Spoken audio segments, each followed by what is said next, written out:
Welcome to Chillin' 101. We hope this video helps. You already have Redux and a working store, so start by installing the browser extension and the Redux Devtools extension package. Next, modify your store creation to use Compose with Devtools and any middleware. This connects your code to the UI. Once done, open the Devtools panel and verify the store name appears.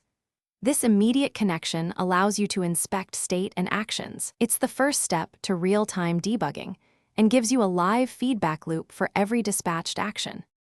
You'll now inspect actions and state changes to understand behavior. Click an action to see the exact state snapshot after it ran.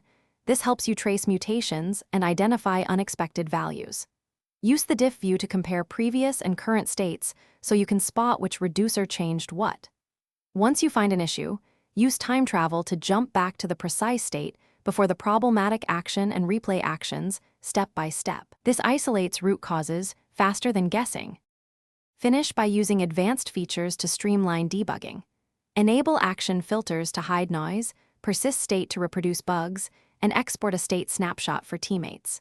If you modify middleware or enhancers, make sure Compose with Devtools wraps them in the correct order so the Devtools receives accurate actions. If the panel shows no updates, restart the app, confirm the extension is enabled, and verify your store enhancer is applied. Fixing that connection usually resolves.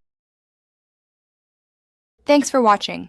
Consider subscribing if we helped you.